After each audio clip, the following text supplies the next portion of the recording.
அதான் உங்களுக்கு சேர்த்து தான். உங்க எல்லாரும் வெயிட் பண்றீங்கல்ல, நீங்க எல்லாம் வெயிட் பண்ணலன்னா இந்த விழாவுக்கு மரியாதை இருக்காது. எனக்கு இந்த எழுதி வச்சு படிக்கிறது பேசுறது இதெல்லாம் எனக்கு தெரியாது. என் மனசுக்கு என்ன படுதோ அதை நான் பேசுவேன். அதுல சில பேருக்கு பிடிக்கும், சில பேருக்கு பிடிக்காது. அதை பத்தி நமக்கு கவலை இல்லை. நாம என்ன சொல்றோம் அப்படிங்கிறது ரொம்ப முக்கியம். நம்ம அப்பா அத்தா பிள்ளைங்களுக்கு எவ்வளவு நல்லது சொல்றோம், எல்லா பிள்ளைங்களும் கேட்குதா? கேட்கலையே. அதுக்காக நம்ம என்ன பண்றோம்? கேட்காத பிள்ளைங்க கேள்வி எடுத்து போட்டுவிட்டு விடுறதும் கிடையாது. அப்போ அதுக்கு ஒரு அக்கறை எடுத்துக்கிறோம்.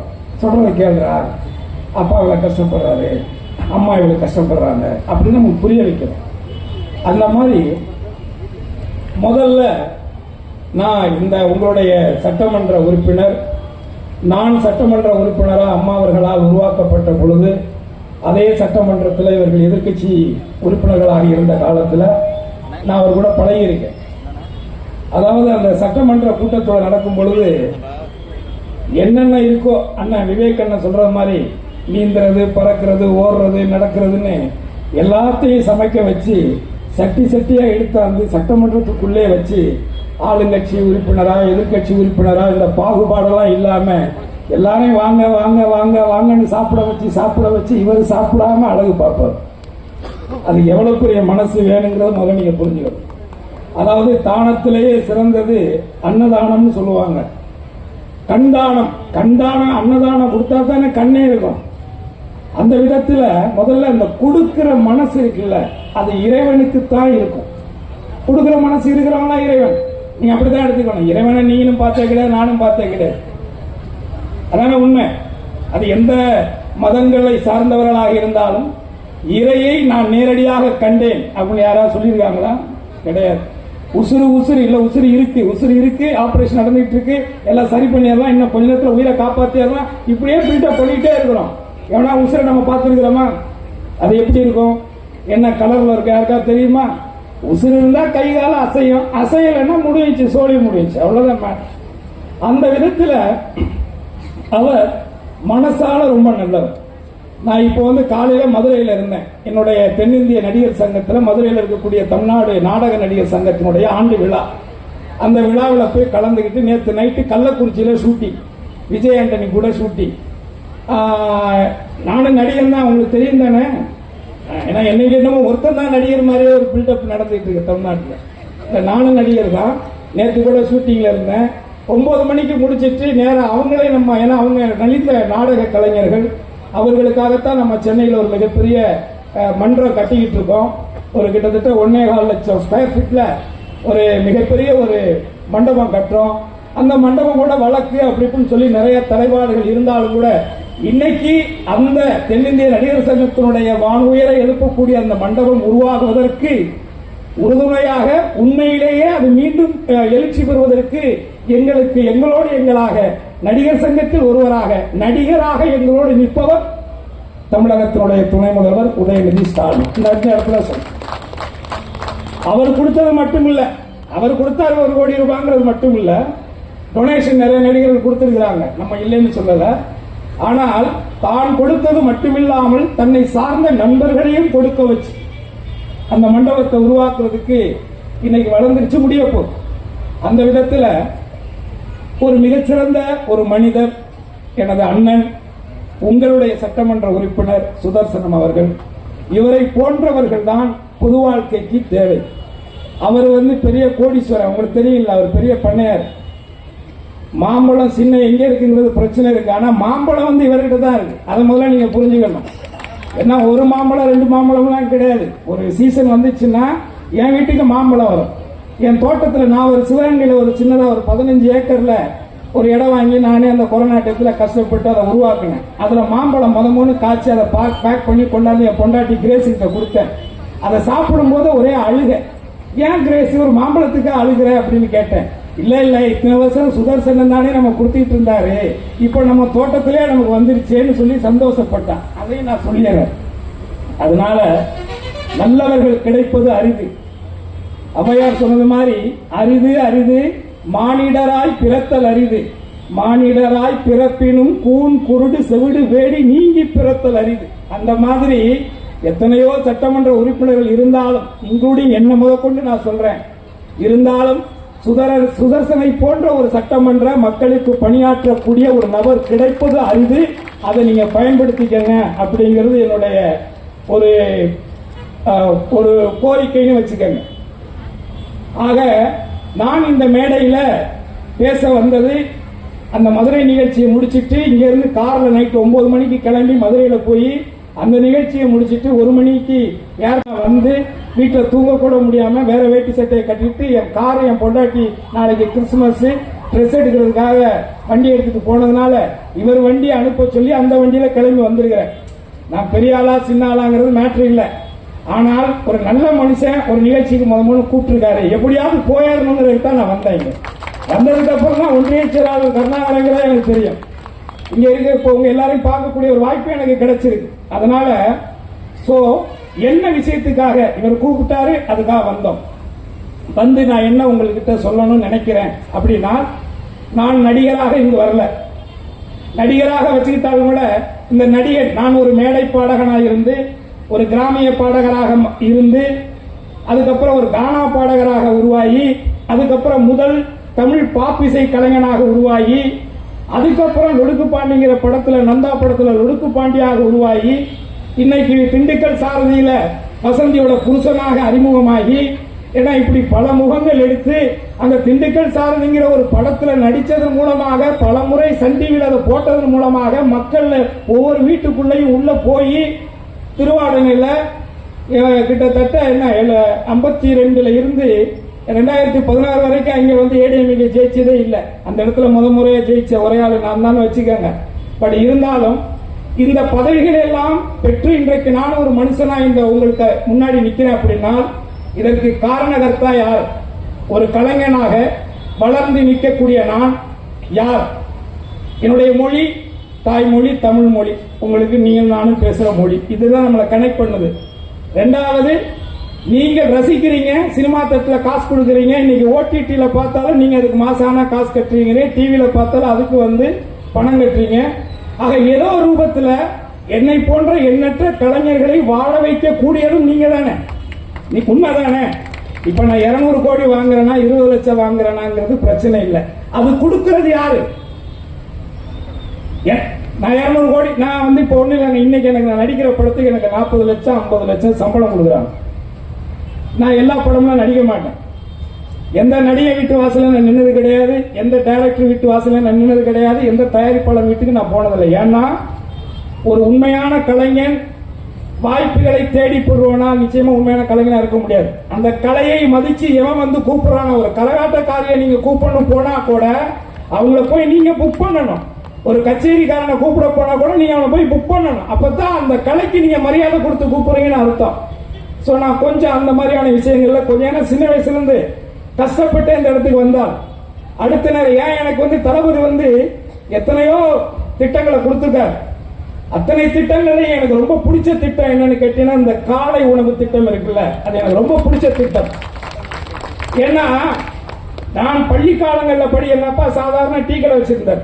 குருவிக்கரம்பி தஞ்சாவூர் மாவட்டத்தில் பேராவணி பக்கத்தில் ஒரு டீ கடை வச்சிருந்தார். அன்னைக்கு டீ வந்து சக்கரை டீ 10 காசு, சீனி டீ 15 காசு. டிஃபன் எங்க அப்பா சகலகலா master. Tiffin tea, idli, bonda, parotta, bajji, அது இது, பிரியாணி, கோழி குழம்பு, மட்டி, இப்படி எல்லாமே செய்வார். ஆனா ஒரு சின்ன கீத்து கொட்டாய் தான்.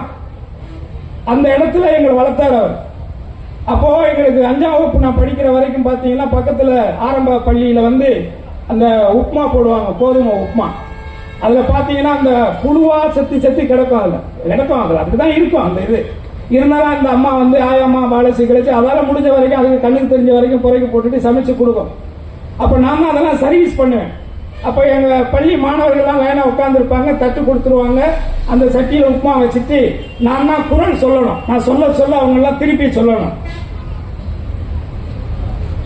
ஒரு குரலை வந்து நம்ம வந்து சொன்னோம்னா, பகுத்துண்டு சொல்லுங்க பாப்பா, பகுத்துண்டு பல்லுயிர் ஓம்புதல் நூலோர் தொகுத்தவற்றுள் எல்லாம் தலை அப்படின்னு சொன்னோன்னா கும்பிட்டுட்டு ஆளாளுக்கு ஒரு கரண்டியா எடுத்து போட்டுட்டு நானும் சாப்பிடுவேன். சாப்பிட்டு முடிச்ச உடனே இந்த வேலையெல்லாம் செய்யறேன்ல, காலையில தண்ணி ஊத்தணும் மரத்துக்கு, மாமரத்துக்கு. எங்க 2 பீச்சார் முத்தைய சார் வாத்தியார் ரொம்ப சிட்டு அடிப்பாரு. அதனால காலையில போய் மரத்துக்கெல்லாம் தண்ணி ஊத்திட்டு இதெல்லாம் செஞ்சா எனக்கு எக்ஸ்ட்ரா ஒரு தட்டுல அந்த கோதுமையை கொடுக்கும் அந்த அம்மா. அதை மூடி அப்படியே ஓட்டமா ஓடி போயிட்டு 1 கிலோமீட்டர் தூரத்தில் எங்க அம்மாட்ட கொண்டே கொடுத்துட்டு மறுபடியும் திரும்பி ஓடியாந்து அந்த ஸ்கூல்ல உட்கார்ந்துருப்பேன். அந்த இடத்துல இருந்து இந்த இடத்துக்கு வந்தவன். அதனாலதான் அந்த காலை உணவுடைய திட்டத்தினுடைய வலிமை தெரியும். அந்த உணவுக்கு கஷ்டப்பட்டவனுக்கு தான் அந்த திட்டத்தினுடைய வலிமை தெரியும். இன்னைக்கு ஒட்டுமொத்தமாக தமிழ்நாட்டில் இருக்கக்கூடிய அரசு பள்ளிகள் அத்தனை பள்ளிகளிலையும் குறிப்பாக இந்த குழந்தைகளுக்கான காலை உணவு திட்டம் இருக்கு. இது இன்றைக்கு கனடாங்கிற நாட்டில் அங்க இருக்கக்கூடிய ஒரு சிட்டியில இந்த திட்டம் செயல்படுத்தப்பட்டிருக்குன்னா இன்றைக்கு ஒட்டுமொத்த இந்தியாவை உற்று நோக்கக்கூடிய திட்டத்தின் செயல் வீரராக இன்றைக்கு நிமிர்ந்து நிற்கக்கூடியவர் தமிழகத்தினுடைய முதல்வர் மாண்புமிகு அண்ணன் தளபதியார் அவர்கள் என்பதை நான் உணர்வோடு சொல்லுகிறேன். ஆகவே நாம இங்க பேசிக்கிட்டே இருக்கலாம். அவ்வளவு திட்டங்கள் இருக்குங்க, அவ்வளவு திட்டங்கள் இருக்கு, அரசுடைய திட்டங்கள். குறிப்பாக சாதி சொல்லும்போது சொன்னதுதான், ஒரு மக்களுக்கு ஒரு துயரம், ஒரு இடையூறு நடந்திருக்கின்ற உடனே அந்த இரவு நேரத்திலையும் இந்த வயசுல எழுந்து கிளம்பி அதற்காக போய் அந்த மக்களை களத்திலே சந்திக்கிறாரே. எந்த ஒரு தலைவன் மக்களுக்கான பிரச்சனை அது எதுவாக இருந்தாலும் சரி, அது யுத்த களமாக இருந்தாலும் அந்த இடத்திற்கு அந்த மக்களை சென்று சந்திக்கக்கூடியவன் தான் உண்மையான தலைவர். பயந்து ஓடுபவர்கள் என்றைக்கும் தலைவராக மறைய முடியாது. இழந்தவர்கள் மட்டும்தான் சிலையாக முடியும். தேசிய வாழ்வே தெய்வீக வாழ்வு என்று வாழ்ந்தாரே, இந்த தேசத்தினுடைய சுதந்திரத்திற்காக 4000 நாட்களை சிறையிலே கழித்தாரே என் தலைவன் தெய்வ திருமகன் பசும்பொன் முத்துராமலிங்க தேவர். அவர் வாழ்க்கையை இந்த தேசத்திற்காக இழந்ததால் தான் சிலையாக நிற்கிறார். தமிழ்நாட்டிலே மட்டுமல்ல, வங்க தேசத்திலே சிலையாக நிற்கிறார். வங்காளத்திலே ஒரு தமிழனுக்கு சிலை இருக்கிறது என்று சொன்னால் அது தெய்வ திருமகன் பசும்பொன் முத்துராமலிங்க தேவருக்கு தான் இருக்கிறது, வேறு எந்த தமிழனுக்குமே கிடையாது. ஏனென்று சொன்னால் அவர் வாழ்ந்த வாழ்க்கை இந்த தேசத்திற்காக. அவர் மட்டுமல்ல, வ.உ.சி.யில் இருந்து எத்தனையோ பேர் இந்த மண்ணுக்காக, மண்ணினுடைய விடுதலைக்காக மாண்டவர்கள், வாழ்க்கை இழந்தவர்கள், குடும்பத்தை இழந்தவர்கள். ஏன் ஜம்புத்தீவு பிரகடனத்தை இந்த மண்ணிலே விதைத்தாரே, பெரிய மருது சின்ன மருது, எத்தனையோ போராட்ட காலங்களிலே ஜமீன்தார்கள் மன்னர்கள் எல்லாம் வெள்ளையர்களுக்கு அடிமையாகி தன் வாழ்க்கை இழந்த காலத்திலே வெள்ளையனை எதிர்த்து வெள்ளையனை வெளியேறு என்று தென்போதியிலே குரல் கொடுத்து தன் வாழ்க்கை இழந்தது மட்டுமல்லாமல் தன் தலைமுறையே இழந்தவர்கள் சின்ன மருது பெரிய மருது கிட்டத்தட்ட 500 பேர். அவருடைய இரத்த வழி சொந்தங்கள் அத்தனை பேரையும் வெள்ளையருடைய அரசு கொன்று குவித்தது. அப்படி உயிர்களை இழந்து இந்த தேசத்தினுடைய விடுதலைக்காக போராடிய ஒரு கூட்டத்தினுடைய ஒரு வாரிசாகத்தான், ஒரு குடிமகனாகத்தான், இந்த மண்ணின் மைந்தனாகத்தான், ஒரு தமிழனாகத்தான் இந்த மேடையிலே நான் உங்களிடத்தில் நின்று கேட்கிற கேள்வி, இப்படி இத்தனை பேர் உயிர் கொடுத்து பெற்ற இந்த சுதந்திர நாட்டை, ஒரு ஜனநாயக நாட்டை ஒரு மதவாத கூட்டம், ஒரு சனாதன கூட்டம் இன்றைக்கு மக்களை மதத்தின் பெயரால் பிரித்து நம்மை ஏமாற்றி இந்த எஸ்ஆர் போன்ற திட்டங்கள் மூலமாக அவர்கள் குறுக்கு வழியிலே வந்து இந்த மண்ணிலே இடம் பிடிக்க வேண்டும் என்று நினைக்கிறார். அதைத்தான் நீங்கள் புரிந்து கொள்ள வேண்டும். ஏனென்று சொன்னால் நாம் யாராக இருந்தாலும் நாம் சேர்க்கின்ற செல்வங்கள் சொத்துக்கள் எல்லாமே நமது பிள்ளைகளுக்காக. அந்த பிள்ளைகளை நாம் விட்டு செல்லும் பொழுது என் குழந்தைகளுக்கு நான் இத்தனை தங்கங்களை சேர்த்து வைத்திருக்கிறேன், இத்தனை வீடு கட்டி இருக்கிறேன், இத்தனை ஏக்கர்களை நிலம் வைத்திருக்கிறேன், இது எதுவுமே நிலையாகாது. அது இருந்தாலும் கூட அந்த சொத்துக்களை வைத்து வாழ்வதற்கு உன் பிள்ளைகளுக்கு இந்த மண்ணிலே உரிமை வேண்டுமா வேண்டாமா?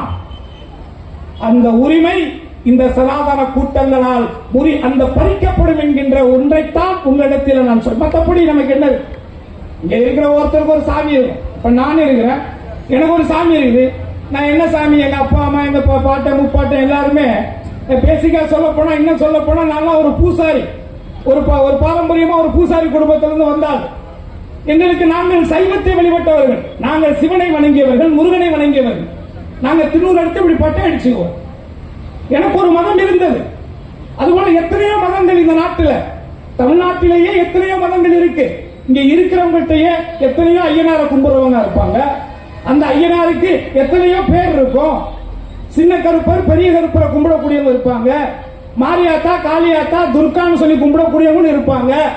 இது அவர்களுடைய நம்பிக்கை. அந்த நம்பிக்கையின் பெயரால் இந்த சாமியெல்லாம் கும்பிட்டு துண்ணூறு வச்சா குங்குமம் வச்சா நீ நானும் ஒண்ணுன்னு சொல்றாங்களே. முதல்ல நீங்க ஒன்ன மட்டும் இங்க இருக்கிறவங்க எல்லாம் பெண்களாக இருக்கின்ற காரணத்தினால், குறிப்பாக என்னுடைய தலைவர் தெய்வ திருமகனார் அவர் இந்த மண்ணில் பேசியது சொல்லியது அடிக்கடி சொல்வது ஒன்றுதான். நான் தாய்மார்களை பார்க்கின்ற பொழுது, என் பெண்களை பார்க்கின்ற பொழுது நான் அன்றாட வழிபடக்கூடிய பராசக்தியின் மறு உருவமாக பார்க்கிறேன் அவர் சொல்லுவார் எப்போதுமே. அவர் மிகப்பெரிய ஆன்மீகவாதி. அவர் ஆன்மீகவாதி, மதவாதி அல்ல. தேவர் ஆன்மீகவாதி. அவர் எந்த ஒரு காலத்திலும் RSS அமைப்புகளிலோ இந்த சங் பரிவார அமைப்புகளோடோ இல்லை இந்த சனாதன கூட்டத்தோடு அவர் எந்த தொடர்பையும் வைத்தது கிடையாது. அதற்கான எந்த ஆதாரமும் கிடையாது. ஆக நீங்க ஒண்ணு புரிஞ்சுக்கங்க, இந்து என்கின்ற ஒரு மதமே கிடையாது. நல்லா புரிஞ்சுக்கங்க, இந்துன்னு ஒரு மதமே கிடையாது.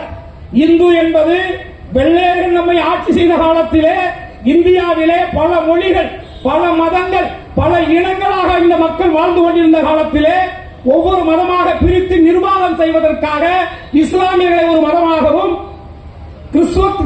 கிறிஸ்டியானிட்டி ஒரு மதமாகவும், கிறிஸ்துவர்களை ஒரு மதமாகவும், அடுத்து பல மதங்கள் இருக்கக்கூடிய சீக்கியம், பாசி, புத்தம், வைணவம், இப்படி பல மதங்கள் இருந்த நிலையிலே நிர்வாகம் செய்வதற்காக வைத்த பொது பெயர் இந்து. அவ்வளவுதான், அது மதமே கிடையாது.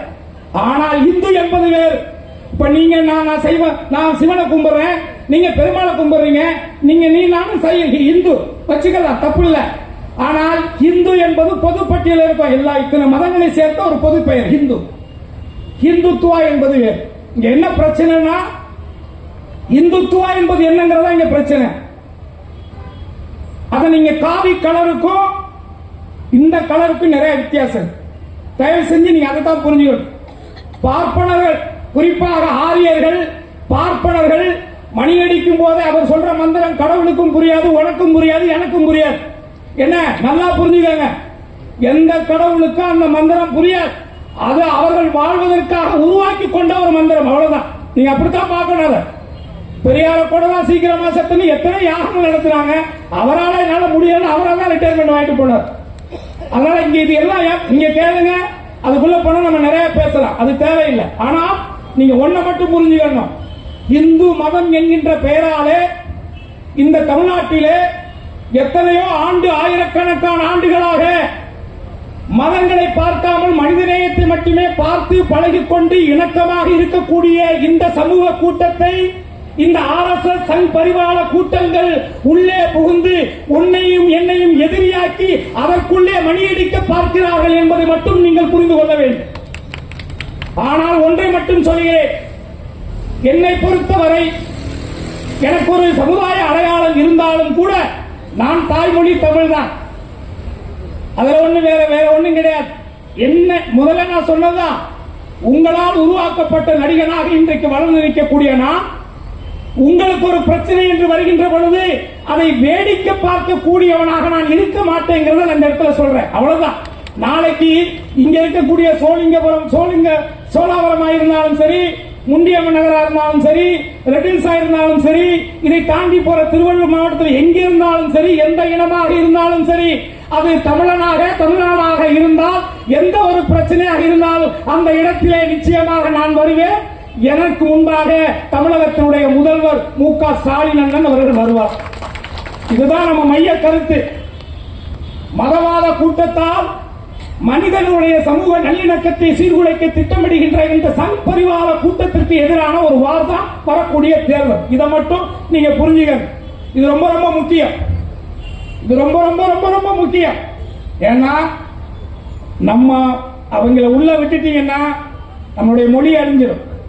ஒரு மொழி அழிந்தாலே ஒரு இனம் அழிஞ்சிடும். இது ஏதோ ஒரு இனம் இல்ல. நீ எத்தனை வருஷ வரலாறை எடுத்து பார்த்தீங்கன்னாலும் கூட எல்லாம் புது புது கதையா சொல்லுவாங்க. இப்ப அண்ணன் சொன்னது மாதிரி, சட்டமன்ற உறுப்பினர் சொன்னது மாதிரி, இன்னைக்கு 100 நாள் வேலை திட்டம். நான் கிராமத்துல தான் வாழ்றேன். இப்பவும் சென்னையில ஷூட்டிங் இருந்தா வர்றேன். மற்ற நேரம் எல்லாம் நான் சிவகங்கையில தான் இருக்கேன். எங்க ஊருக்கு பக்கத்துல தாஞ்சூர்ல தான் இருக்கேன். அங்க இந்த 100 நாள் வேலையில நல்லா உங்களுக்கு தெரியும், வயசானவங்களை வீட்டுல வச்சிருக்கும் பொழுது அவங்கள ஒரு தொந்தரவா ஒரு இதோ ஒரு அவங்களுக்கு அவங்கள ஒரு என்ன சொல்றது ஒரு இதாக ஒரு மரியாதை இருக்காது. உண்மை அது. சில குடும்பங்கள் அபூர்வமா இருந்தாலும் உண்டு.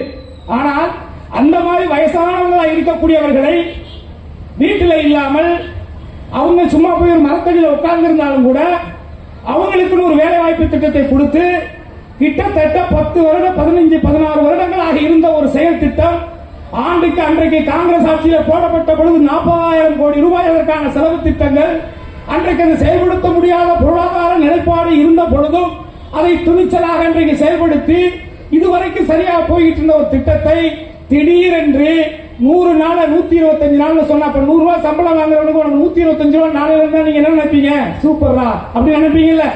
அப்படி நினைக்கிறது மாதிரி தான் இது ஏமாத்துறது. 125 நாள் சொல்லிட்டு இந்த திட்டத்தை எப்படி க்ளோஸ் பண்ணலாம்? அவங்களுடைய எண்ணங்களை புரிஞ்சுக்கங்க தயவு செஞ்சு. அது மகாத்மா காந்தியின் பெயரால் இருந்த ஊரக வளர்ச்சி திட்டம் அதானே. அந்த திட்டத்தை இப்ப ஹேராம் ஹரேராம் மாற்ற வேண்டிய அவசியம் இருக்கு. தமிழ்நாட்டுக்குள்ள எங்கெங்கெல்லாம் ராமர் கோயில் இருக்குன்னு வச்சுக்கோங்க. எத்தனை கோயில் இருக்குன்னு எனக்கு தெரியாது. அப்படி இருந்தா கூட சத்தியமா ஒரு தமிழ்நாட்டுக்காரன் கூட அந்த கோயிலை கட்டியிருக்க மாட்டான். பார்ப்பனர்கள் மட்டும்தான் கட்டியிருப்பான். அதுல ஒரு மாற்று கருத்தே கிடையாது. ஆக ஒரு மகாத்மா காந்திங்கிறவர் இந்த தேசத்திற்காக உழைக்கலையா? கஷ்டப்படலையா? எத்தனை போராட்டங்களை கையெழுத்தாரு? ஒரு மிகப்பெரிய ஒரு நாட்டு ஒரு ஜனநாயக நாடை உருவாக்குறதுக்காக அவர் எவ்வளவு கஷ்டப்பட்டாரு? அவர் மணி அடிக்கிறவர் தான். ஆனால் இங்க பிரச்சனை அது கிடையாது. அவர் பார்ப்பனராங்கிறதெல்லாம் இங்க பிரச்சனை கிடையாது. அவர் ஆரியராங்கிறதெல்லாம் இங்க பிரச்சனை கிடையாது. ஆனால் அவர் இந்த நாடு எந்த காலத்திலும் மனித நல்லிணக்கத்தோடு இருக்க வேண்டும், பிரிவினவாதத்திற்கு இடம் கொடுக்க மாட்டேன்னு சொன்னார் பார். அவரை யார் சுட்டுக் கொண்டது? மகாத்மா காந்திங்கிறவர். நம்மளாம் மனுஷங்க தான். சோறு சாப்பாட்டுல உப்பு போட்டு தான் சாப்பிடுறோம். அந்த உப்புக்கு கொஞ்சமாவது நன்றி இருக்கணும் இந்த தேசத்திற்கா. அதனாலதான் மகாத்மா காந்தி அவருக்கு ஒரு பேர் இருக்கு. நீ வச்சிருக்கிற நோட்ல கூட அந்த படம் இருக்குல்ல. ஆனால் இவர்களுடைய சூழ்ச்சி என்னன்னா காந்தி அவங்களுக்கு பிடிக்காது. ஏன்னா காந்தி, தேவர், பாபு சிதம்பரம் பிள்ளை இது போன்ற எண்ணற்ற பேர்கள் எல்லாம் இந்த மண்ணுக்காக விடுதலைக்காக கஷ்டப்பட்டு உழைச்சு செத்து சுண்ணாமானவங்க. ஆனா இந்த தேசத்திற்காக ஒரு சுண்டு வரல இருக்கிற நினைத்த கூட கிள்ளி போடாத ஒரு கூட்டம் தான் இந்த RSS கூட்டமும் இந்த சனாதனத்தை தூக்கி பிடிக்கக்கூடிய இந்த ஆரிய கூட்டம். எந்த ஒன்று இந்த மண்ணுக்காக எதையுமே இழக்காமல் இன்னைக்கு ஒட்டுமொத்த மக்களை உட்கார வச்சு மணி அடிக்கணும்னு ஆசைப்படுறாங்களே, அதை மட்டும் நீங்க புரிஞ்சுக்கங்க. இன்னைக்கு நான் வெளிப்படையாகவே சொல்றேன், ஒட்டுமொத்த தமிழ்நாடுல ஒட்டுமொத்த இந்தியாவே இன்றைக்கு உற்று நோக்கக்கூடிய ஒரே மாநிலத்தினுடைய தலைவர் அண்ணன் மு.க. ஸ்டாலின் தான். அதுக்கு காரணம் என்னன்னு சொன்னால், அதற்கான காரணம் என்னன்னா சித்தாந்த அரசியல் கோட்பாடு கொள்கை. அவர் அன்றைய காலத்திலிருந்து பேரறிஞர் அண்ணா அவர்கள் உருவாக்கிய திராவிட முன்னேற்ற கழகத்தில் இருந்து இன்றைக்கு இருக்கக்கூடிய துணை முதல்வராக இருக்கக்கூடிய அருமை சகோதரர் உதயநிதி ஸ்டாலின் வரைக்கும் வா போட்டு பாப்போம்னு கூப்பிடுறாங்கல்ல. ஒருத்தருக்கான சொல்லுங்க நீங்க ஒட்டுமொத்த இந்தியாவில் ஒரு முதலமைச்சர் வாடா போட்டு பார்த்தலாம் வான்னு கூப்பிடுறாருல.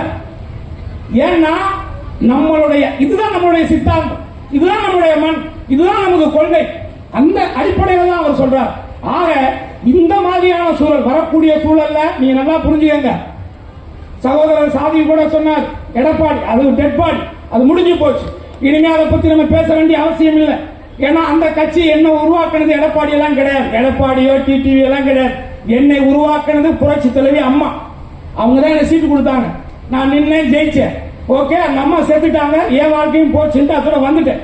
ஏன்னா அதுக்கப்புறம் இவங்க ஏதாவது செய்வாங்கன்னு பார்த்தேன், எதுவும் செய்யல. செய்வாங்கன்னா எனக்கு செய்வாங்களான்னு நினைச்சிடாதீங்க. நான் எச்ச சோறுலாம் சாப்பிடவே மாட்டேன். கஞ்சி சோறா இருந்தாலும் உழைச்சுதான் சாப்பிடணும்னு நினைப்பேன். அது என்னுடைய கேரக்டர். ஆனால் நான் எதிர்பார்த்தது அண்ணா திராவிட முன்னேற்ற கழகம் எந்த காலத்திலும் ஒரு முறை நான் தவறுதலாக பிஜேபியோடு கூட்டணி வைத்து விட்டேன், என் வாழ்நாளில் இனிமேல் அது நடக்காதுன்னு சொன்னாங்க அம்மா. ஆனா எடப்பாடி என்ன பண்ணார்? ஒட்டுமொத்தமாக அந்த 4 ஆண்டு கால ஆட்சியை வளர்த்துக் கொள்வதற்காக, தன்னுடைய வாரிசுகளுக்கான செல்வங்களை சொத்துக்களை ஆட்டைய போடுவதற்காக, தமிழகத்தை சுரண்டுவதற்காக, சுரண்டிய பணங்களிலே தன்னை சார்ந்த தன்னுடைய சமூகத்தாரை வளர்த்து விடுவதற்காக, அவர் சார்ந்த அந்த பகுதியிலே நலத்திட்டங்கள் என்கின்ற பெயரிலே, மேம்பாட்டு திட்டம் என்கிற பெயரிலே ஒவ்வொரு திட்டத்திலும் கோடி கணக்கிலே லஞ்சம் பெறுவதற்காக தான் செய்த ஊழலை மறைப்பதற்காக ஒட்டுமொத்த தமிழகத்தினுடைய உரிமையை அடகு வைத்தவர்தானே அந்த டெட்பாடி எடப்பாடி. அதனாலதான் நான் சொல்றேன், மிகப்பெரிய கட்சி தான். நான் ஏன் சொல்லல, திராவிட சித்தாந்தம் இந்த தமிழ்நாட்டில் திராவிட கட்சி ஒரு கட்சி அழியுதுன்னா அது தமிழ்நாட்டுக்கு நல்லது இல்லை, அது தளபதிக்கு தெரியும். ஆனால் இவர் யாருங்கிறத பிரச்சனை. இவர் அதற்கு தகுதியற்றவர். அதை பற்றி பேசி நம்ம நேரத்தை வீணடிக்க தேவையில்லை. ஆனால் இதற்குள்ளே இந்த பலகீனமான நேரத்துக்குள்ளே தனித்தனியாக பிரிச்சு 4 மாடு ஒன்னா போனா ஒரு புலியோ சிங்கமோ வேட்டையாடாது, தனித்தனியா போனா வேட்டையாடும் சின்ன வயசுல ஒரு கதை சொல்லுவாங்களே, அந்த மாதிரி இந்த தமிழ்நாட்டுக்குள்ளே இந்த ஒரு கொள்கை ரீதியாக சமூக ரீதியாக மத நல்லிணக்கத்தோடு வாழக்கூடிய அந்த மக்களிடத்திலே உள்ளே புகுந்து ஓட்டுக்களை திருடுவது, எஸ்ஆர் போன்ற திட்டங்களை யோசிப்பது, இதன் மூலமாக உள்ளே புகுவதற்கு பிரித்தாளும் சூழ்ச்சியை இந்த பாசிச பாஜக செய்து கொண்டிருக்கிறது என்பதை நீங்கள் உணர வேண்டும். தயவு செஞ்சு அதை மட்டும் புரிஞ்சுங்க. நமக்கு மோடி நம்ம சொந்தக்காரலாம் கிடையாது, அவர் எந்த ஊருக்காரரும் நமக்கு தெரியாது, அவர் பேச நமக்கும் புரியாது, நம்ம பேசுறது அந்த அளவுக்கு புரியாது. அதனால இங்க பிரச்சனை எதுவுமே கிடையாது. எனக்கு நீங்க முக்கியம் நான் நினைக்கிறேன். ஏன்னா நான் சாப்பிட்டது வரைக்கும் போட்டுருக்க சட்டை முத கொண்டு நான் நடிச்சு பாடி ஏதோ ஒன்று பண்ணி அதுல கிடைச்ச காசு தானே. அப்ப அந்த காசை கொடுத்த நீங்க தானே. அதுக்காக சொல்றேன், அது என்ன போல ஒரு சின்ன நடிகனுக்கு இருக்கு, 200 கோடி சம்பளம் வாங்குற பெரிய நடிகருக்கு இருக்கணும்ல, அந்த உணர்வு இருக்கணும்ல. நம்ம கண்ணதிலேயே நம்ம அப்பாலாம் தலைவர் கலைஞர்கிட்ட தான் போய் நின்னாரு, அவர் மூலியமா தானே நம்ம எல்லாம் உருவானோம், வளர்ந்தோம், நம்ம பிள்ளையெல்லாம் அப்படித்தானே டெவலப் பண்ணி கொண்டு வந்தோம். இன்னைக்கு அந்த சித்தாந்தத்துக்கு எதிராகவே, தமிழர்களுக்கு எதிராகவே, தமிழருடைய நலனுக்கு எதிராகவே ஒரு மக்களால் உருவாக்கப்பட்ட, மக்களால் வளர்ந்து தன்னை இந்த நிலைமைக்கு கொண்டுட்டு வந்ததுக்கு பிறகு எல்லாரும் சொல்லிக்கிறாங்க 200 கோடி. நான் சொல்றேன், எந்திரன்கிற படம் எப்போ வந்துச்சு? ரஜினி சாருடைய படம் எந்திரன் படம். அந்த படத்துல ஐஸ்வர்யா ராய், ரஜினிகாந்த், ஏஆர் ரகுமான், சங்கர், அப்புறம் பாபி டானின்னு சொல்லி ஒரு ஹிந்தி நடிகர். அதுக்கு அடுத்து பெரிய சம்பளம் வாங்கின நடிகன் தான். 6வது பெரிய சம்பளம் நான் தான் வாங்கின அந்த படத்துல. ஆனா அப்பொழுதுதான் நான் சார்ந்த மக்களுடைய அடிப்படை உரிமைகள், மறுக்கப்படுகின்ற உரிமைகள், மக்கள் தொகையின் அடிப்படையிலே என் மக்களுக்கான இடஒதுக்கீடு போன்ற நிலைகளை வரையறுத்து அதற்காகத்தான் நான் இந்த முக்குளத்தோர் புலிப்படைங்கிற கட்சியை நான் ஆரம்பிச்சேன். இப்போ நான் பொருளாதார அதுக்கு பின்னாடி கீழே தான் விழுந்திருக்கேன். ஆனால் ஏதோ ஒரு 10 பேருக்காக நான் உண்மையா வேலை செஞ்சிட்டு இருக்கேன், ஒரு சின்ன சந்தோஷம் இருக்கேன் மனசுக்குள்ள. அப்ப அந்த அடிப்படையில 200 கோடி ரூபாயை விட்டுட்டு ஒரு நடிகர் வர்றாரு, அவர் நினைச்சா ஆல்ரெடி தான் உங்ககிட்ட 2000 கோடி இருக்கேப்பா. 200 கோடி இருந்தா என்ன, இல்லாட்டி என்ன? இந்த இருக்கு என் போனு, இதுல ஒரே ஒரு அக்கௌண்ட் நம்பர் தான் HDFC பேங்க்ல இருக்கு. நம்பர் எடுத்து ஓபன் பண்ணிப்பார். அதிகபட்சம் ஒரு 50,000 ரூபாய் இருந்தா பெரிய விஷயம். 50,000 ரூபாய் சேவிங் வச்சுக்க தெரியல, 200 கோடி ரூபாய் வாங்குற வரையாண்டா எதுக்குறேன்னு எத்தனை பேர் கேட்டுருப்பாங்க. காசு இன்னைக்கு இருக்கு, நாளைக்கு போய் அது இங்க பிரச்சனை இல்லை. பணம் 200 கோடி இழந்து நான் மக்களுக்கு சர்வீஸ் பண்றதுக்காக நான் இழந்துட்டு வரேன். இல்லை, இவரே ஒரு சங்கீதம். நீங்க நல்லா புரிஞ்சுக்கங்க, இது பெரிய விளையாட்டு, இது பெரிய கேப். இந்த தமிழ்நாட்டுக்குள்ள தமிழர்களை பிரித்தாண்டு பாஜக ஏதாவது ரூபத்தில் தமிழகத்தில் தன்னுடைய காலை பதிக்கணும்னு நினைக்குது. அது சத்தியமாக முத்துவேல் கருணாநிதி ஸ்டாலின் இருக்கும் வரை, அவருடைய மகன் உதயநிதி ஸ்டாலின் இருக்கும் வரை, என்னை போன்ற மனித நேயத்தையும் மதத்தின் பெயரால் மக்களை பிரிக்கின்ற அந்த பாசிச சக்திகளை எதிர்க்கின்ற கடைசி உயிர் இருக்கும் வரை உங்களால் தமிழகத்துக்குள்ளே கால் ஊன்ற முடியாது. அது நைனாவா இருக்கட்டும், அவங்க நைனாவா இருக்கட்டும், யாராக வேணாலும் இருக்கட்டும், அதுக்கு வாய்ப்பு நம்ம கொடுத்துடக்கூடாது. நீங்க வாழ்க்கையில யாராவது பாவம் செய்யணும்னு நினைச்சீங்கன்னா பிஜேபிக்கு ஓட்டு போடும். பாவம் செய்யணும், நாளைக்கு நமக்கு பிறக்கிற புள்ள, நம்ம புள்ள பிறக்கிற புள்ளைக்கு கைகால் விளங்காம போகணும்னு நினைச்சீங்கன்னா ஓட்டு போடுங்க. நான் ஓப்பனாவே சொல்றேன். ஏன்னா அவ்வளவு பெரிய கொடுமையானவங்க. நீங்க வெளியில பேச யோசிக்காதீங்க. 125 பேருக்கு வேலை தர்றேன்னு காந்தி பேரை எடுக்கணும் என்ன இருக்கு? காந்தியுடைய பேர், இந்த நாட்டுக்காக உழைச்ச காந்திக்கு மண்டபம் எங்க இருக்கு, பேர் எங்க இருக்கு, எல்லாத்தையும் எடுக்கக்கூடிய இந்த மத்திய அரசு வல்லபாய் பட்டேலுக்கு கட்டுதே அவ்வளவு பெரிய சார். அப்ப நோக்கம் என்ன?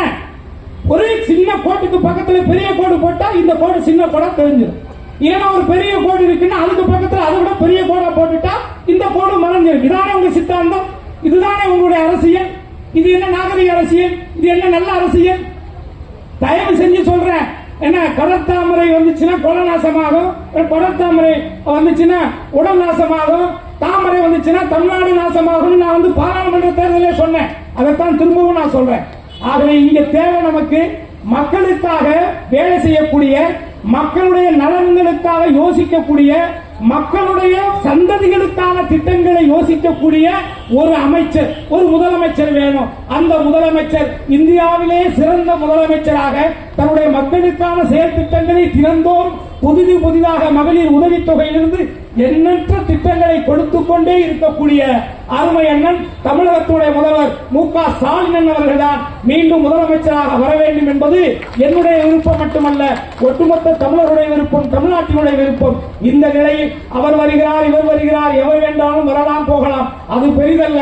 அவர் எந்த சித்தாந்தத்தோடு வருகிறார், எந்த உள்நோக்கத்தோடு வருகிறார்? 200 கோடியை இழந்து நான் வருகிறேன் என்றால் நான் சொல்கிறேன் 2 லட்சம் கோடி சம்பாதிப்பதற்காக வருகிறார். ஆனால் இங்கே என்ன கோடி பெரிசல்ல என்று நினைத்து வாழக்கூடிய, தியாக வாழ்க்கையை வாழக்கூடிய, மக்களுக்கான வாழ்க்கையை வாழக்கூடிய தமிழகத்துடைய முதலமைச்சராக மு.க. ஸ்டாலின் அவர்களும் அவருடைய புதல்வராக இருக்கக்கூடிய தளபதியாருடைய தளபதி அன்பு உதயநிதி ஸ்டாலின் அவர்கள் வருகின்ற ஒரு தருணத்தில் தான் நமது உரிமைகள், நமது எதிர்கால சந்ததிகள், இந்த தமிழ்நாட்டிற்கான பாதுகாப்பு, இந்த மாநிலத்துடைய சுயாட்சி சட்ட ரீதியாக பாதுகாக்கப்படும் என்பதை மட்டும் தயவு கூர்ந்து தாய்மார்களாகிய நீங்கள் உள்மனசுல வாங்கிக்கங்க. அதே நேரத்தில் கடந்த முறை அவருடைய பிறந்த நாள் நடந்து ரொம்ப நாளாச்சு. இருந்தாலும் நான் அப்ப எழுதின ஒரு கவிதை, உதயநிதி ஸ்டாலினுக்காக பிறந்த நாள் வாழ்த்து சொல்றதுக்காக எழுதினேன். அன்னைக்கு சேகர்பாபு மீட்டிங்ல நமக்கு பேசுறதுக்கு நேரம் இல்லாம போச்சு. அவருக்கு எழுதின அந்த கவிதையை மட்டும் நான் உங்களுக்காக படிச்சு காட்டுறேன்.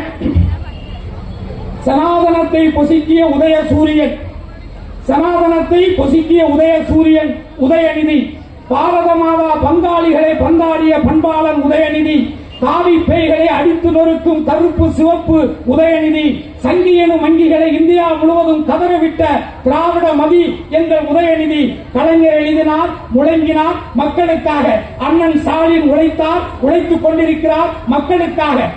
அன்பு உதயநிதி நீரில் கிடந்தாலும் ஏரியில் பாஸ்பரஸ் போல் நெஞ்சத்து நெருப்பு அணையப்படாது உழைக்கிறார். அது மக்களுக்கானது, இந்த மண்ணுக்கானது. திராவிட மாமலையை பிளக்க நினைக்கும் சனாதனத்தை சல்லி சல்லியாக உடைக்கப் போகும் உளி எங்கள் உதயநிதி. உதய சூரியன் எப்போதும் தேயாது, உதயநிதி வெல்லாமல் போகாது. சூரியனாய் வாழ்க, சூத்திரதாரிகளை சூறாவளியாய் சுழற்றி அடித்து வெல்க வெல்க வெல்க உதய சூரியன் என்று கூறி அவர் 10 ஆண்டு 100 ஆண்டு வாழ வாழ்த்தி வாய்ப்புக்கு நன்றி கூறி விடைபெறுகிறேன். நன்றி, வணக்கம்.